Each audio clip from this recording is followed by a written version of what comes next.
এর নাম বিয়াউল হক। টাকার বিনিময়ে হুকুম বিক্রি হবে।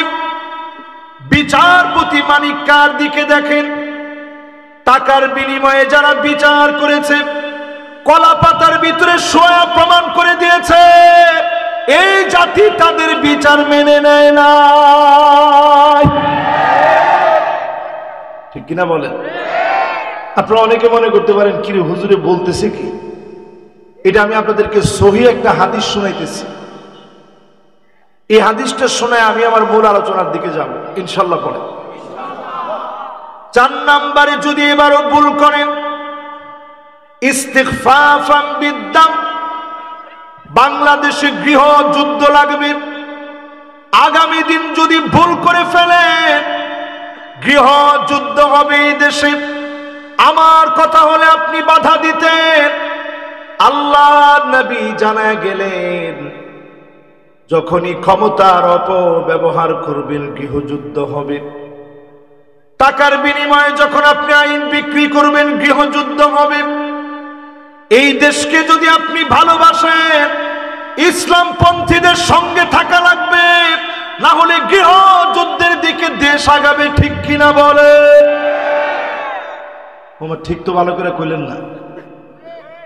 পার্শ্ববর্তী একটা দেশ অলরেডি আমাদেরকে এরকম এরকম তুলি মেরে বলতেছে 3 মিনিট লাগবে। আপনি চিন্তা করতে পারেন, এরপর আপনার ভিতরে ইমানি হিম্মত জাগ্রত হয় না। 5 নম্বরে আযাব আসবে কাতিউর রহিম, আত্মীয়তার সম্পর্ক ছিন্ন হয়ে যাবে। প্রতিবেশী প্রতিবেশীরে মারবে, গড়ে গড়ে মারামারি হবে, ভাই ভাইকে মারবে। রাজনৈতিক দ্বন্দ্বে 28 অক্টোবরে লগি বৈঠা দিয়ে যারা মেরেছে তারা সব হতে পারে, মানুষ তারা হতে পারে না। এই মানুষগুলাই বলে আমাদের কি অপরাধ। এটা ছিল শয়তানের বৈশিষ্ট্য। জোরে কন কি? শয়তান কিন্তু বুজুর্গ কম ছিল না। ওরা যেরকম 70-80 রাকাত তাহাজ্জুদের কথা বলে, শয়তান কিন্তু বাস্তবেই এটা পড়ছে। আমার কথা কয় না?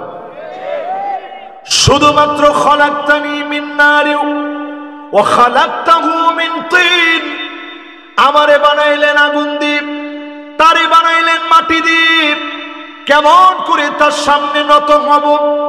এই একটা বিষয়কে কেন্দ্র করে শয়তানকে যিনি মারদুদ বিতাড়িত বানায় দিলেন তিনি কে?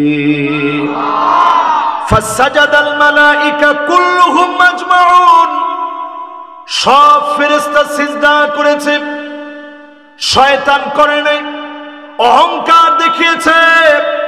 আজ আমরা দেখেছি 2000 মানুষ মারার পরেও তাদের অহংকার কমে না। এজন্য একটু সোজা হন। এখনো যারা তলে তলে বিভিন্ন জায়গায় বসে বলেন আগেই ভালো ছিল, কি ছিল? আপনারা কি ওই পক্ষে এখনো আছেন? আগেই ভালো ছিল যারা বলছেন, এখন তওবা করেন। এখন এখন খারার উপরে আমি হাদিসটা যে শুনাইতেছি, আপনার কাছে মনে হয় রাসূল এই জমানা দেখে দেখে বলতেছে, এরকম মনে হচ্ছে না? এরপরে নবীজি বললেন 6 নম্বরে আকাল্লুহুম ফিকহান, তোমরা মনে করবা তোমার নেতা অনেক জ্ঞানী, কিন্তু এই নির্বোধদেরকে তোমরা জ্ঞানী মনে করে ক্ষমতার মসনদে বসায় দিবা, আর সঙ্গে সঙ্গে তোমাদের 12টাও বাজাবা। আমার ঠিকঠাক এখন সবাই কইলেন না? এজন্য এইবার অন্তত দেশটা একটা সুন্দর পরিবেশ পেয়েছে। এই সুন্দর পরিবেশের পরে যদি ভুল করেন, 1টা 2টা 3টা 4টা 5টা 6টা খেসারত দিতে হবে। আমি যে এতক্ষণ 6টা খেসারতের কথা বললাম, দেখি কার কার মনে আছে।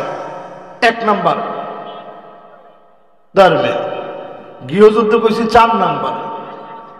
1 নাম্বারে বলছি নির্বোধরা ক্ষমতায় যাবে, যদি যায় 2 নাম্বার থেকে আযাব শুরু। যেরকম রাজাকার শুনছিলেন আবার শুনবেন, এবং একের পর এক মাথাগুলা কেটে ফেলা হবে। টুপি পরবেন কোন জায়গায়? সামনের দিন আসবে এরকম।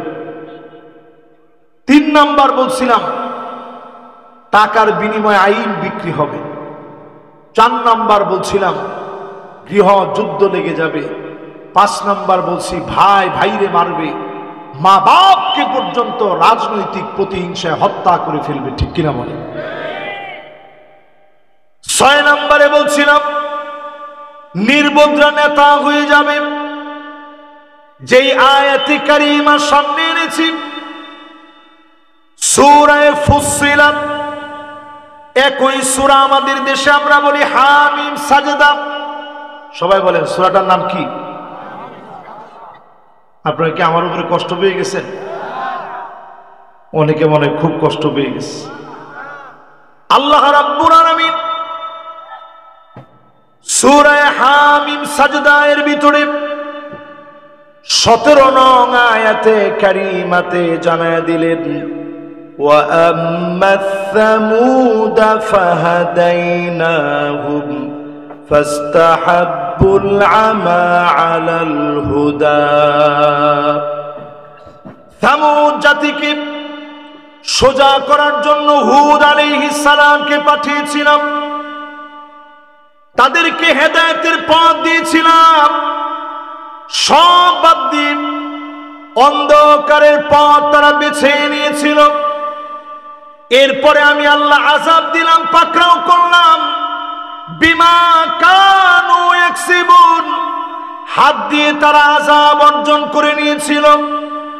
আজ আপনি মিলায় দেখেন, এই আয়াতের তাফসীর পড়েন, এই পৃথিবীতে উম্মতের উপরে 15 কারণে আযাব আসবে। জোরে বলেন কয় কারণ? সবাই এটা মুখস্থ করে বাড়িতে নিয়ে যেতে হবে। এই উম্মতের উপরে আযাব আসবে কয় কারণে? এই 15 কারণ সম্পর্কে আগে একটু সজাগ হওয়া লাগবে, তাইলে আপনি বুঝবেন আমাদের সমাজটা ধ্বংস হচ্ছে কোন কোন দিকে। 1 নাম্বার আযাব আসার কারণ হলো ইদা তুখিদাল ফাইয়ুদু আলা, রাষ্ট্রীয় সম্পদগুলা বক্ষণ করে খাবে। রাস্তার ইটগুলা নিজের ঘরে গিয়ে লাগবে, বাজেটের টাকা মেরে খাবে। লক্ষ লক্ষ কোটি টাকা দেশ থেকে পাচার হয়ে যাবে। ঠিক কিনা বলেন? কি ঠিক? এরকম কি হয়েছে? এমনি পতন হয় নাই। পতন হওয়ার অন্যতম আলামত দেশকে যারা একেবারে অর্থনৈতিকভাবে পঙ্গু বানায় দিবে, তাদেরকে যিনি পাকড়াও করবেন তিনি কে? 2 নম্বরে ওয়াল আমানাতু মাগনামা, আমানতদারিতা থাকবে না, আমানতদারিতা খুঁজে পাবেন না। আপনি একটু মিলায় দেখেন, 3টা টার্ম ধরে জনগণ তাদের অধিকার থেকে বঞ্চিত হয়েছে। ঠিক কিনা বলেন? আযাব তো এমনি আসেনি। 3 নাম্বার আযাব আসার কারণ ওয়াজ যাকাতু মাগরামা, যাকাতকে মানুষ অভিশাপ মনে করবে। আমরা সব সময় বলি যাকাত ভিত্তিক সমাজ বিনির্মাণ। অর্থনৈতিকে যদি আপনি চাঙ্গা করতে চান, সফল বানাতে চান, বাংলাদেশে যদি ধনীরা শুধু যাকাত দিত, একটা টার্ম যদি শুধু খালি যাকাত নেওয়া যেত, 5টা বছরে দেশের চিত্র এমন ভাবে পাল্টায় যেত, যাকাত দেওয়ার মতো লক্ষ লক্ষ কোটি কোটি মানুষ তৈরি হয়ে যেত। ঠিক কিনা বলেন? দেশ স্বাবলম্বী হয়ে যেত। কিন্তু আমরা যাকাত দিই নাম কাস্তে, একটা থোক বরাদ্দ দিয়ে দেই যাকাতের শাড়ি, যাকাতের লুঙ্গি নামে। যাকাত দিয়ে আমরা যাকাতকে অপমান করি। যাকাত যারা দিবেন না প্রপারলি, আল্লাহ পাক সেদিন জাহান্নামকে টেনে আনবেন, মানুষের সামনে দাঁড় করাবেন, চোখের সামনে এনে বিচার করবেন। কপালের ভিতরে জাহান্নাম থেকে লোহার দণ্ডগুলা সম্পদ অনুযায়ী গরম করা হবে। সম্পদ অনুযায়ী গরম করে কপালে সেকা দেওয়া হবে, পেটের ভিতরে সেকা দেওয়া হবে। আর সেদিন বলবে আনা মালুক আনা কানজুক, আমি তোমার মাল, আমি তোমার সম্পদ। যাকাত যারা দেন নাই, সেদিন আল্লাহ টেনে এনে জাহান্নামকে এনে চোখের সামনে শাস্তি দিবেন। কারণ যাকাত কারো উপরে দয়া করা না, যাকাত কারো উপরে মায়া করা না। যাকাত মানুষের অধিকার, দরিদ্রদের অধিকার যিনি নিশ্চিত করেছেন তিনি কে? 4 নাম্বার যেই কারণে দুনিয়ার ভিতরে আযাব আসে, এটার মধ্যে আমি হুজুরও দায়ী। ওয়াতুল্লিমাল ইলমু লিগাইরিদ্দিন, জ্ঞান শিখবে, আলেম হবে, শোহরত বেড়ে যাবে, ফেমাস হবে, অনেক বড় খতিব হবেন, বক্তা হবেন। শুধুমাত্র এইগুলোর জন্য যারা আলেম হবেন, অনেক বড় বক্তা হওয়ার জন্য আপনি আলেম হলেন, টাকা কামানোর জন্য আলেম হলেন, বড় খতিব বলবে এই জন্য আলেম হলেন, সেই দিন আল্লাহ মাথা নিচের দিকে দিয়ে দিবে, পা গুলা উপরের দিকে লটকায় দিবে। কত আলেমকে সেদিন আল্লাহ ধরে ফেলবে, কত আলেম সেদিন ধরা পড়ে যাবে, কত আলেমকে সেদিন আল্লাহ বলবে দুনিয়ায় সব পেয়ে গেছিস, এখন আর তোর জন্য কোনো কিছু বাকি নাই, তোর জন্য কোনো সম্মান বাকি নাই। বাংলাদেশে মাহফিলের অঙ্গনে একটা রাতে যেই পরিমাণ সম্মান আপনারা দেন, আল্লাহর কসম বক্তাদের কাছ থেকে জবাব চাইলে একটা কদম জবাব দিয়ে সামনে কেউ যেতে পারবে না। তোমার ঠিক তো এখন কনই নেই, মানে হুজুরের বিরুদ্ধের কথা তো এইটা কেমনে ঠিক বলি হুজুর, জোরে বলেন। যেই আলেম সরকারের জন্য চাটুকারিতা করে আন্তি জান্নাতি বলতে পারে, এমন আলেমকে বলবো তওবা করেন, আল্লাহর আদালতে মুখ দেখাতে পারবেন না, ঠিক কিনা বলেন? আলেম অনেক প্রকার আছে, সব আলেম একরকম না। এরকম আলেমও আছে যারা সরকারের শুধু চাটুকারিতেই করে নেই, জান্নাতি বানায় দিছে, জননী বানায় দিছে, সব যারা করলো। আমি শুধু এর উদাহরণ দিই, প্রিয় আল্লামা দেলোয়ার হোসেন সাইদি রহমতুল্লাহ আলাইহির দিকে দেখে। শেষ দিনটাতে পর্যন্ত তিনি হাসলেন, 2 জনের কাঁধে ভর দিয়ে তিনি নামলেন, ইমানি হিম্মত তিনি হারান নাই। হাসি দিয়ে বুঝায় দিলেন, জালেম তোরা সব চেষ্টা করেছিস, মাজলুমের জান্নাতি হাসি তোরা কেড়ে নিতে পারিস না। এটার নাম ইমানি হিম্মত। আলেম যদি হতে হয়, এমন আলেম হতে হবে ফাঁসির দড়ি গলায় আসবে, আমি আলেম, রাজপথে সর্বপ্রথম আমাকে থাকা লাগবে, ঠিক কিনা বলেন? তাহলে কয় কারণে দুনিয়ার ভিতরে শাস্তি আসে? জোরে কর। 4 নাম্বারের পরে 5 নাম্বারে এই জমিনের ভিতরে শাস্তি আসে কেন? আতাআর রাজুলু ইমরাতাহু, স্ত্রীর কথায় স্বামী উঠবে আর বসবে। জয়পুরহাটে এরকম হয়, একটা কথার মধ্যে পড়লো এরকম হয়। এখনকার সময় আপনি একটু চিন্তা করে দেখেন, তাকায় দেখেন, স্ত্রীরা এখন যা বলবে স্বামী তাই করবে। শুধু স্ত্রীদের কথা বলবো কেন, আমাদের দেশটাই তো মহিলারা যা বলে তার উপরে দেশটা চলে, ঠিক নেই? দেশটা চলে মহিলাদের কথায়। ওয়াল্লাহু আমরুহুম ইমরাত, নবীজি বলেন ওই দেশ কোনোদিন সফল হবে না। আমার কথা না, সহিহ হাদিসের ভিতরে নবীজি বলেন ওই দেশ কোনোদিন সফলতার মুখ দেখবে না। যেই দেশের নেতৃত্ব দিবে নারীরা, আজ বাংলাদেশে 54 বছর কেটে গেছে, আজ অবধি আমরা যদি ইসলামী শাসন পেতাম, কবে দেশের চিত্রটা পাল্টে যেত, ঠিক কিনা বলে? 54 বছরে আমি তো মনে করি সব দেখা শেষ, সামনে আওয়াজ উঠবে, সব দেখা শেষ, সামনে হবে আল কোরআনের বাংলাদেশ।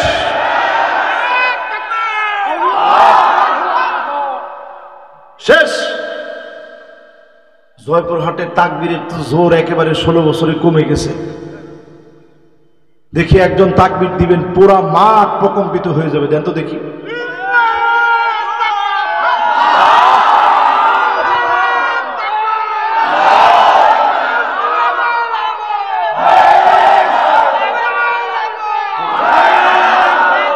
মাশাআল্লাহ।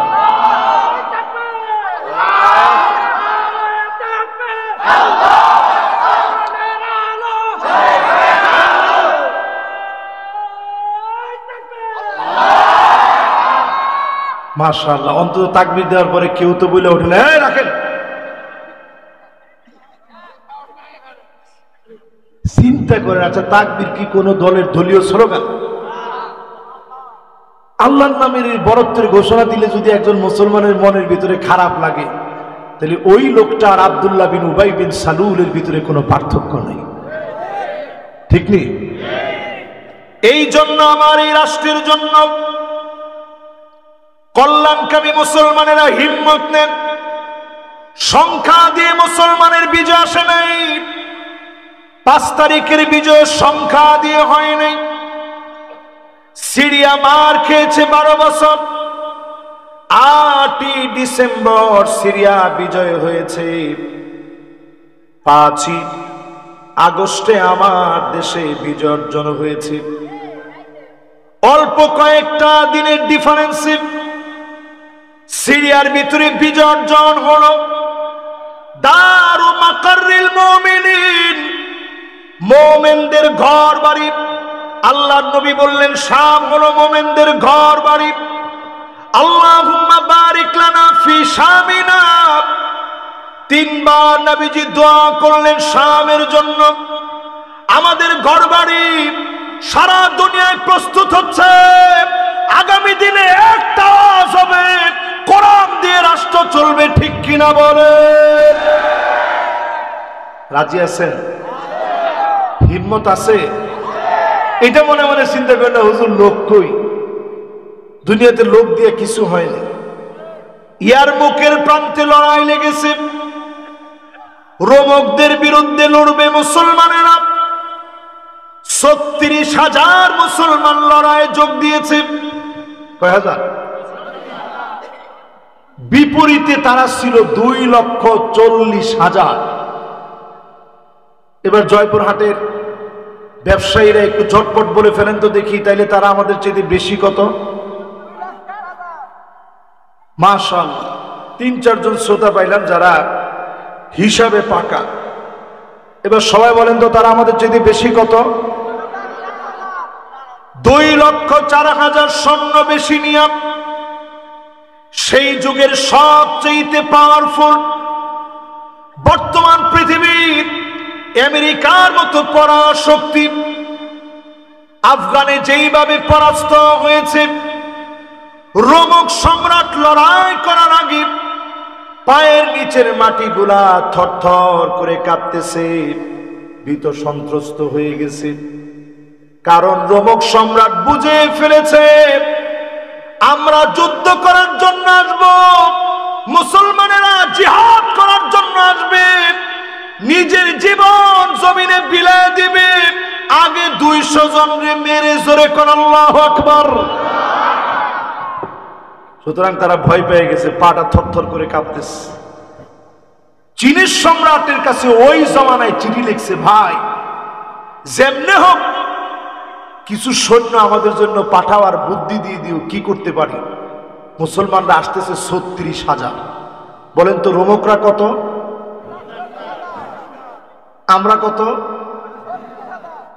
চীনের সম্রাট চিঠি লিখে জানিয়ে দিছে, ইন্না কওমান লাউ আরাদু আন ইয়াখলাআল জাবাল লাখালু। মুসলমান এমন এক জাতি, এরা যদি পাহাড়কে বলে সর সর বলতে দেরি হবে, পাহাড় তার জায়গা থেকে সরে যেতে দেরি হবে না। চিন্তা করতে পারেন মুসলমান? আচ্ছা, এই কথা লিখছে পরে রোমক সম্রাটের সাহস বাড়ছে না কমছে? ও কি মনোযোগ আছে আপনাকে? রাত কি বেশি হয়ে গেছে? এই আর অল্প কয়েকটা মিনিট আমি আপনাদের সঙ্গে আছি।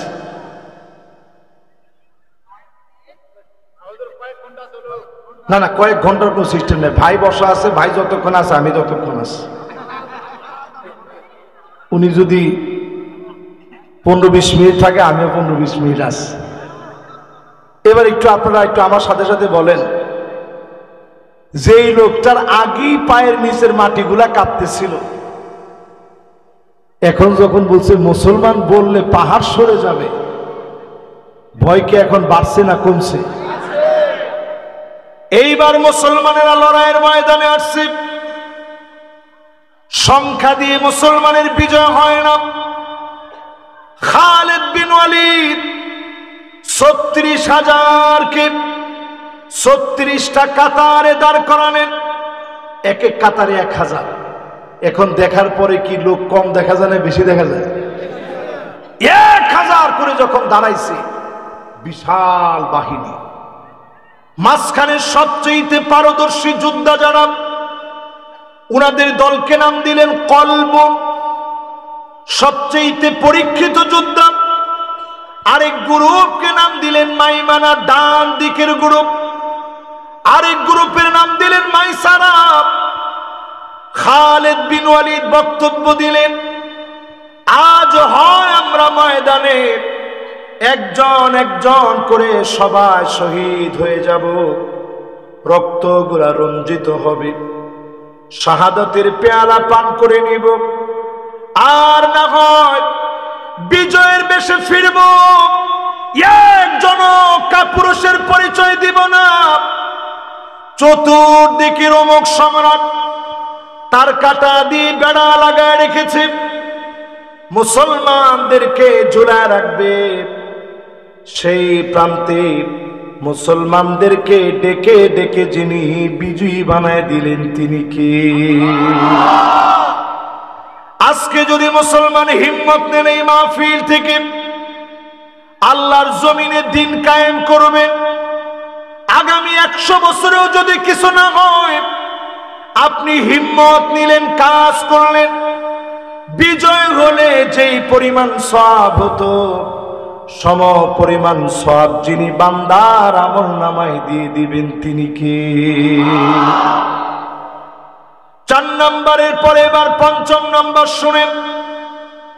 আক্কা উম্মাহু, মায়ের সঙ্গে বেয়াদবি হবে, এই বেয়াদবির কারণে আযাব আসবে। এখন মায়ের সঙ্গে ছেলেদের বেয়াদবি কমছে না বাড়ছে? বেশি দূরে না, আজ থেকে 30 বছর আগে যান, মা যেই জায়গায় বসতো ওই জায়গায় সন্তান বসতে চাইতো না যে আমার মা এই জায়গায় বসে। আদবটা ছিল এরকম। আমার ছোটবেলা থেকে আমি ঘুরে ঘুরে এসে বারবার বলতাম, মা দোয়া করবেন। মিশর যখন চলে গেছি, পরীক্ষা আসলে মনের ভিতরে চাপ মেরে ধরত, মা তো অনেক দূরে, কেমন করে বলবো মা দোয়া করবে। ফোন দেওয়ার ক্ষেত্রে সময়ের ব্যবধান ছিল, তারপরেও বারবার খবর নিতাম। আমি যেই দিন 5 বছর পরে আসছি, আমার মা চেহারার দিকে তাকায় আছে, আমাকে বেড়ে বেড়ে নিজের হাতে খানা বেড়ে দিচ্ছে, আর চেহারার দিকে তাকায় দেখতেছে সন্তান কেমনে খায়। যেই মা সন্তানকে এত ভালোবাসে, এই মাকে যদি কষ্ট দিয়ে ফেলেন, কদরের রাতেও ক্ষমা চাইলেও যিনি মাফ করে না তিনি কে? ও যুবকের, আজকের মাহফিলে বলি, মা বাপ যাদের জীবিত আছে তাদের হাতে ধরে বলি, ঘরে গিয়ে মারে বলবেন, মা ভুল করে ফেলেছি, আমারে মাফ করে দেন। মায়ের চোখে পানি চলে আসবে, মা মাফ করে দিবে। আপনি দেখবেন অল্প রেজাল্টে, সামান্য পড়াশোনায়, জীবন নিয়ে সন্দিহীন ছিলেন, ব্যবসা বাণিজ্য এলোমেলো ছিল, সব জায়গায় মায়ের দোয়ার কারণে যিনি বরকত দিয়ে দিবেন তিনি কে? মা যেমন হোক, মায়ের সাথে বেয়াদবি করা যায়।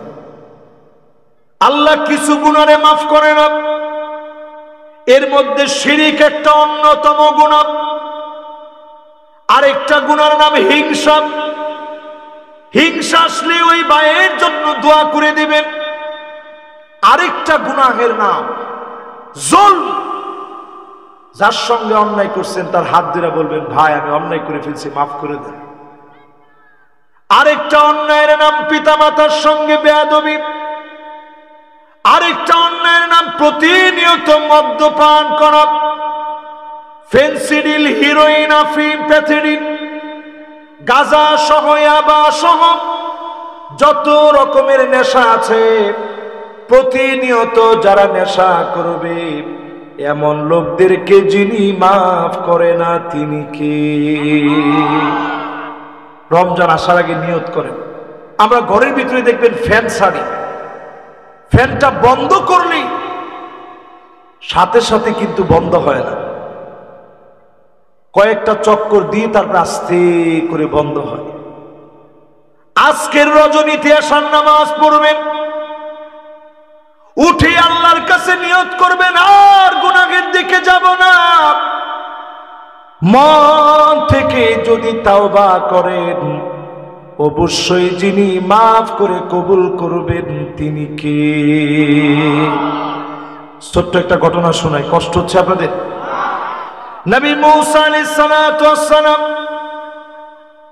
আল্লাহর কাছে দোয়া করতেছেন লোকদেরকে নিয়ে, ইলাহি আসকিনা গায়সাক ওয়ানশুর আলাইনা রাহমাতাক ওয়ারহাম বিল-আতফালির রুদ্দাঈ ওয়াশ-শুয়ূখির রুক্কাঈ ওয়াল-বাহাইমির রুত্তাঈ। নবী দোয়া করতেছে, আয় আল্লাহ আপনি বৃষ্টি দেন, জীবজন্তু কষ্ট পাচ্ছে, ছোট বাচ্চাগুলা কষ্ট পাচ্ছে, ক্ষুধার যন্ত্রণায় দাড়ি পাকা মানুষগুলা কষ্ট পাচ্ছে, ছোট ছোট বাচ্চাগুলা চিৎকার করতেছে, আল্লাহ বৃষ্টি দিয়ে দেন। আল্লাহ জানায় দিলেন, ইন্না ফীকুম আবদান ইউবারিজুনি বিল মাআসি মুনযু 40 সানা। এমন এক নাফরমান তোমাদের ভিতরে আছে 40 বছর ধরে নাফরমানি করে। কত বছর? ও যদি চলে যায় তাইলে বৃষ্টি হবে, নইলে না। তো নবী মুসা আলাইহিস সালামকে আল্লাহ দায়িত্ব দিলেন, ডাক দাও, সেজন্য চলে যায়। এই মাইক দিলে যদি এখন না থাকে, ডাক দিলে আপনারা শুনবেন? হাজার হাজার মানুষ। নবী মুসা আলাইহিস সালাম বললেন, আল্লাহ আমি তো একলা একজন মানুষ, ডাক দিলে শুনবে কেমনে? আল্লাহ পাক বললেন, মিনকান নিদা ওয়া মিন্নাল বালাগ। তুমি শুধু ডাক দাও, আমি আল্লাহ কানে কানে পৌঁছায় দিব। নবী মুসা আলাইহিস সালাম আর দেরি করে নাই, শক্তি নিয়ে ডাক দিলেন। মাশাআল্লাহ, 4 জন যুবক আসছে। লিল্লাহে তাকবীর। আপনাদের কি বলছি, বসেন। এরা মনে করছে হুজুরে মনে অন্যজন রে কয়। মাশাআল্লাহ, যুবকরা আসলে আমরা তাকবীর দিয়ে বরণ করি। এরাই তো আগামী দিনের সম্পদ। সবাই বসেন। নবী মূসা আলাইহিস সালাম ডাক দিলেন, আইয়ুহাল আবদুল আসিম আল্লাযী ইউবারিজুল্লাহ বিল মাআসি মুনযু 40 সানা উখরুজ মিন বাইনা যুহুরিনা ফাবিকা মুনিআনাল মাতার। ও পাপিষ্ঠ গুনাহগার, 40 বছর ধরে নাফরমানি করলি, আজ এখান থেকে উঠে চলে যাও। তুমি গেলেই রহমতের বৃষ্টি আসবে। 40টা বছর পরে লোকটা মাথা নিচের দিকে দিয়ে দিয়েছে, আল্লাহকে ডাক মেরে বলে, আল্লাহ